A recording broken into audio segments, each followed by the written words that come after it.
Saur Sepuh dalam kisah Perjalanan Berdarah. Perjalanan Berdarah. Perjalanan Berdarah. Dipersembahkan atas kerjasama PT Kalbe Farma, produsen Prokol, obat flu andalan, dan Harafana Record.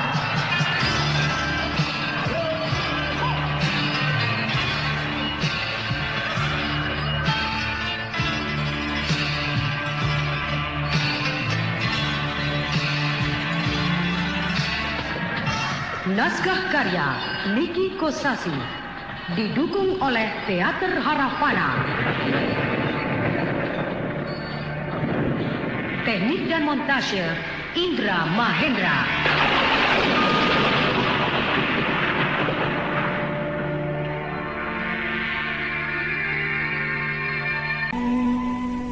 Dalam kisah yang lalu dikisahkan Tumenggung Gardika dan Senopati Kendala telah sampai di rumah Tumenggung Raksa yang berada di daerah pinggiran pusat kerajaan Kuntala.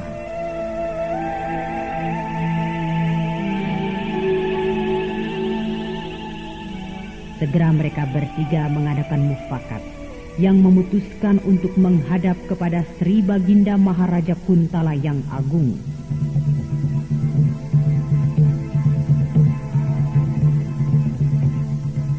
Dan sementara itu di kerajaan Madangkara, Brahma sedang mengadakan musyawarah pula bersama tokoh-tokoh penting.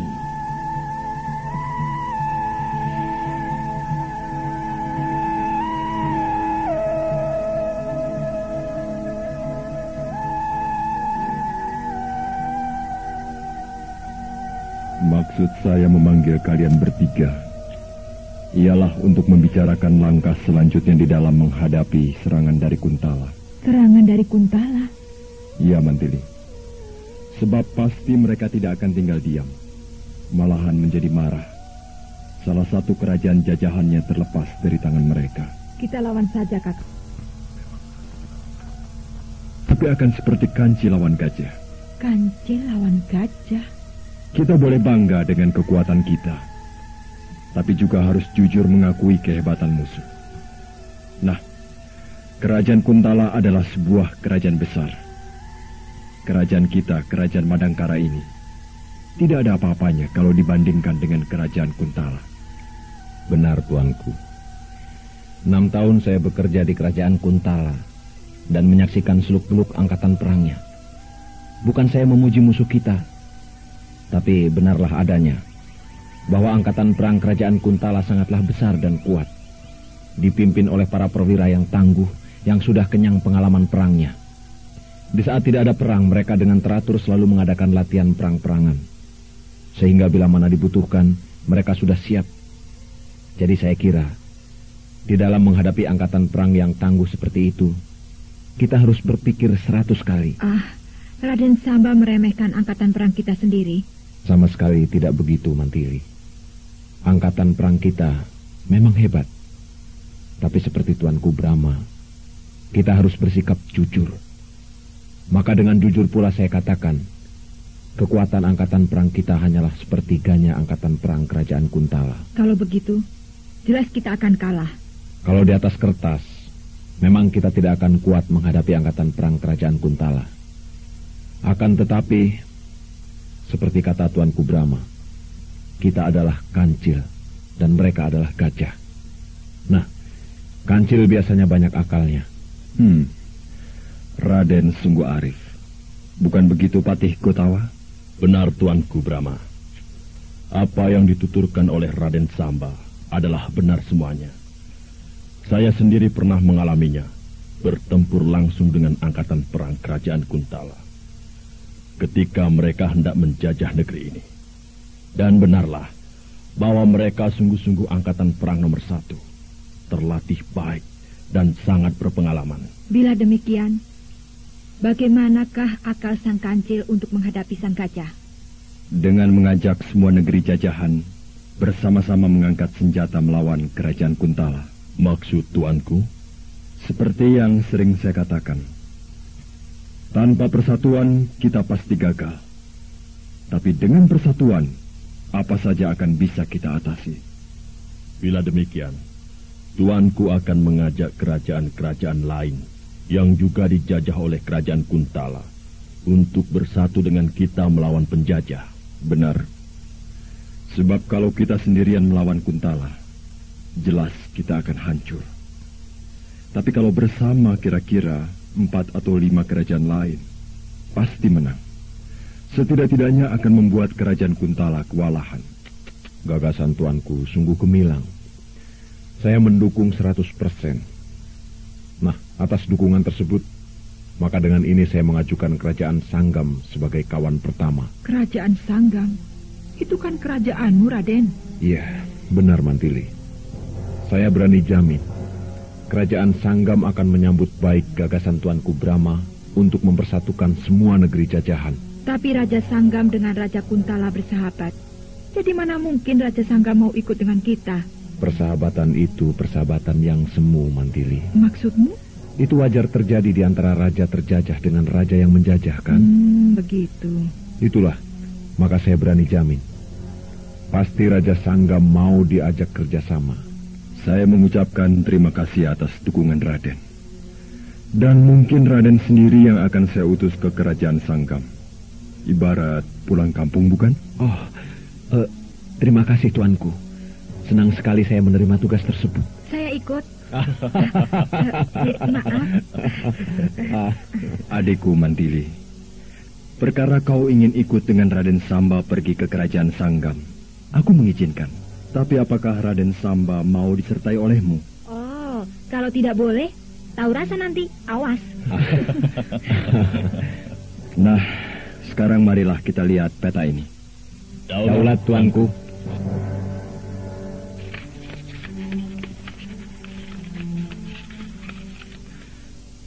Ini negeri kita, kerajaan Madangkara. Jauh di sebelah timur, yang ini adalah kerajaan Kuntala. Antara kerajaan kita dengan kerajaan Kuntala terdapat 2 buah kerajaan lain, yaitu kerajaan Selimbar yang ini dan kerajaan Niskala yang ini. Iya. Jadi sebelum angkatan perang Kuntala bisa sampai ke sini, terlebih dulu mereka harus melewati kedua kerajaan itu. Benar. Maka dari itu kedua kerajaan ini sangat penting artinya bagi kita. Sebab merekalah yang merupakan garis terdepan untuk menahan gerak maju angkatan perang Kuntala. Iya. Di sebelah utara ada sebuah kerajaan kecil, yaitu kerajaan Salingkuh. Yang ini.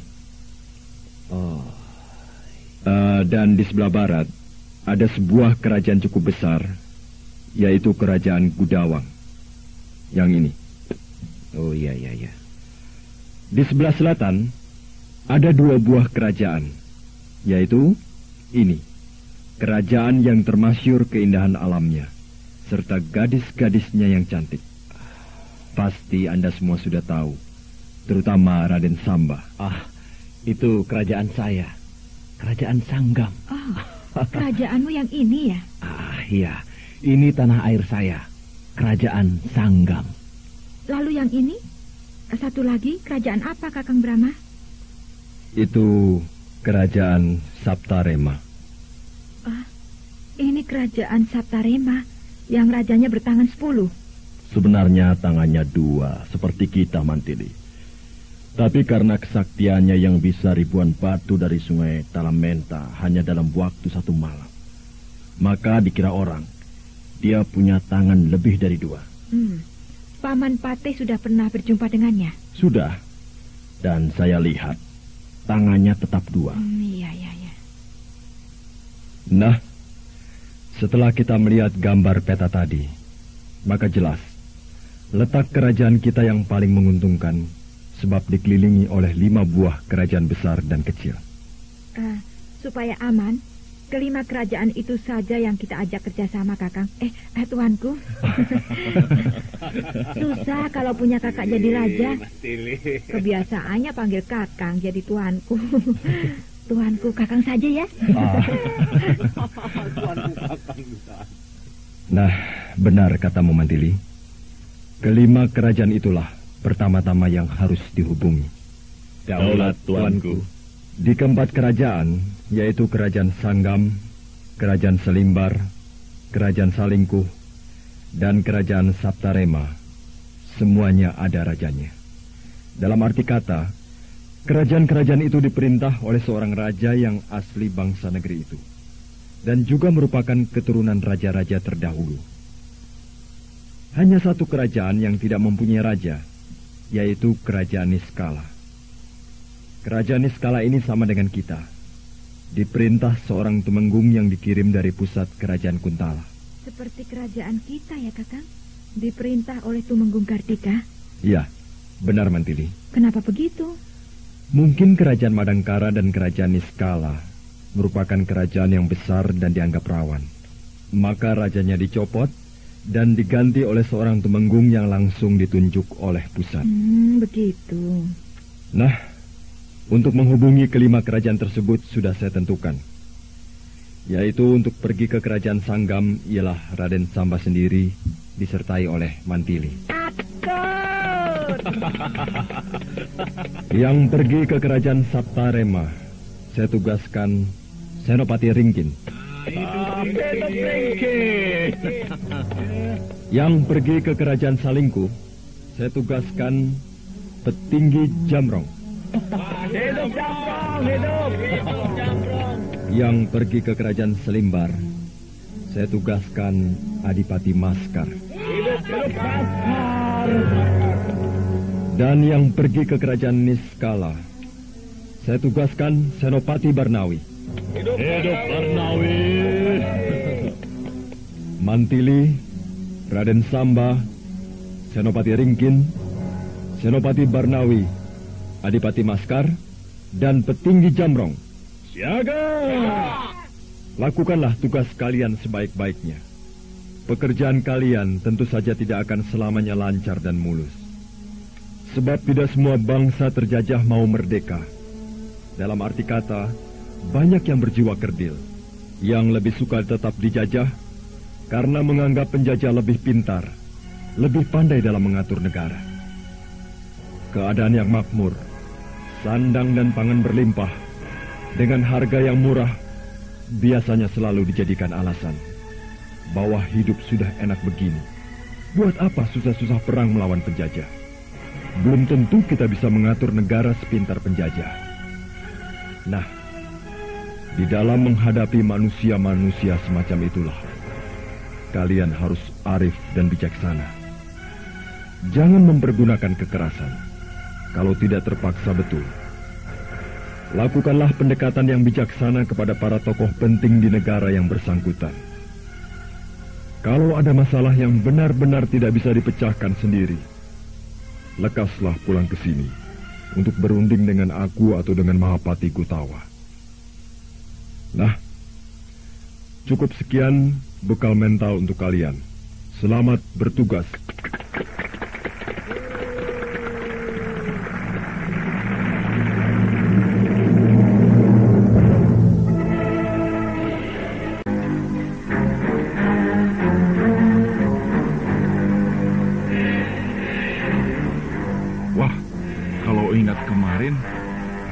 Saya sudah tidak punya jantung, Kanjeng. Memangnya kenapa, Kendala? Kanjeng Tumenggung Gardika kan lihat sendiri. Wajah Sri Baginda Maharaja Kuntala mendadak merah, lalu pucat. Dadanya turun naik. Waktu kita menghadap itu kemarin, dalam menceritakan hal ihwal pemberontakan di Kerajaan Madangkara. Ya, tentu saja Baginda murka. Sebab orang kepercayaannya selama ini ternyata merupakan musuh dalam selimut. Tapi menurut saya, Kanjeng, Tumenggung Ardalepa itu tidak bisa disalahkan 100%. Sebab ayah dan anak kan bisa saja berlainan paham. Memang. Tapi Tumenggung Ardalepa yang mengetahui betul bahwa Brahma anaknya adalah asli bangsa Madangkara. Seharusnya dia sudah bisa menerka akan tumbuhnya rasa cinta tanah air pada diri anaknya, sekaligus rasa benci terhadap bangsa Kuntala. Dengan begitu, dia bisa melakukan pencegahan-pencegahan. Misalnya, dengan menyuruh Brahma untuk tinggal di sini, di Keraton Kuntala. Nah, kalau Brahma tinggal di sini, sedikit demi sedikit bisa ditanamkan cinta negeri Kuntala pada dirinya. Tapi susah juga, Kanjeng. Sebab baik Brahma ataupun Mantili, mereka adalah pendekar-pendekar yang wataknya tidak bisa diam di satu tempat, tapi mengembara terus, berkelana kemana-mana. Sebenarnya bisa saja dengan menanamkan pengertian bahwa jiwa petualang mereka tidak cocok dengan kedudukan mereka sebagai putra seorang Tumenggung. Putra Tumenggung tempatnya di keraton. Belajar ketatanegaraan dengan baik, sebab nanti akan jadi pembesar keraton. Ya, bukan akan jadi pendekar yang tidak menentu jalan hidupnya. Mungkin Tumenggung Ardalepa sendiri berjiwa pendekar, sehingga membiarkan kedua anaknya menjadi petualang. Itulah salahnya.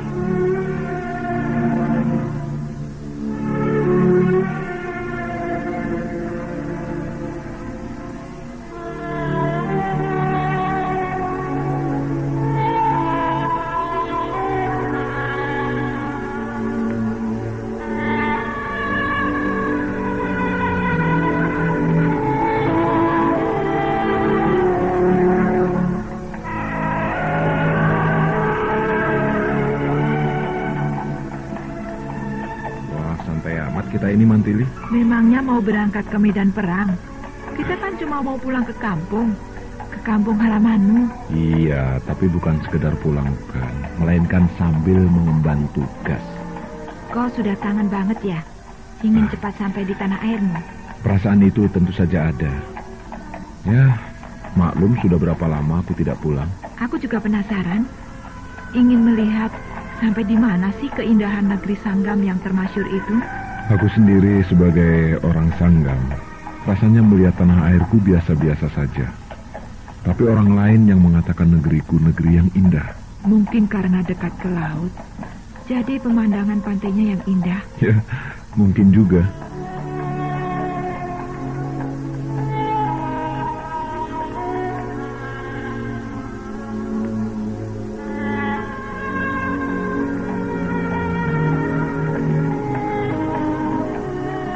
Aku senang sekali bisa mengunjungi negerimu.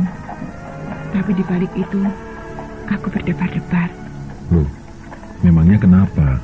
Soalnya akan bertemu dengan kedua orang tuamu. Ah, tidak apa-apa kan? Pasti mereka akan bertanya, perempuan dari mana ini? Kok ikut-ikutan sama anak saya? Justru kedua orang tuaku pasti akan terkejut setelah tahu bahwa kau adalah adik kandung Raja Madangkara.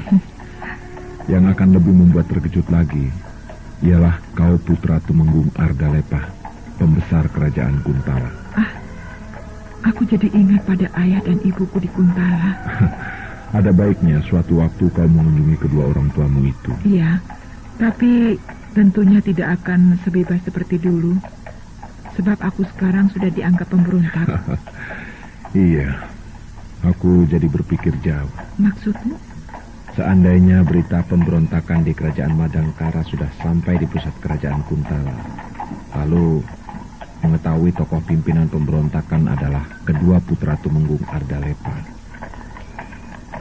Bagaimana ya? Maksudku, kedudukan ayahmu bisa terancam. Kalau terjadi apa-apa dengan ayah dan ibuku, aku akan bertindak. Dan pasti Kakang Brahma akan mengamuk. Hal itu akan membuat keadaan menjadi terbalik. Terbalik bagaimana? Kita sedang mempersiapkan diri untuk menghadapi serbuan dari Kuntala. Tapi bila kakakmu mengamuk karena Tumenggung Ardalepa mendapat celaka, wah, bukannya kita yang diserang, malah bisa-bisa kita yang menyerbu ke kerajaan Kuntala. Tidak apa, sama saja kan? Perang dengan kerajaan Kuntala. Perang memang akan terjadi, tapi tidak boleh terjadi sebelum kita siap betul. Sebab kalau belum siap menyerbu kerajaan Kuntala sama saja dengan bunuh diri. Bukankah kita akan mengajak 5 kerajaan lain untuk kerjasama melawan Kuntala? Iya, itu memang betul. Tapi hal itu tidak bisa secepatnya terlaksana. Sebab mengajak pihak lain untuk mau kerjasama dengan kita memerlukan waktu panjang. Tidak bisa sekali jadi. Nah, sebelum kelima kerajaan itu bersatu dan benar-benar siap, tiba-tiba perang sudah pecah, kan rencana jadi berantakan. Jadi kalau ayah dan ibuku mendapat celaka, harus diam diri saja? Ya, harus ditanggulangi dengan bijaksana. Dan aku kira kakakmu, Tuanku Brahma Kumbara, pasti tahu tentang itu. Ya, akan aku serahkan saja kepada kebijaksanaan Kakang Brahma. Percayalah pada kakakmu. Di samping merupakan seorang pemimpin yang arif, bahkan sekarang jadi raja, tapi juga merupakan seorang pendekar dengan ilmu yang tiada taranya. Nah, pasti dia akan mempergunakan cara-cara seorang pendekar di dalam mengatasi suatu masalah. Iya, aku percaya.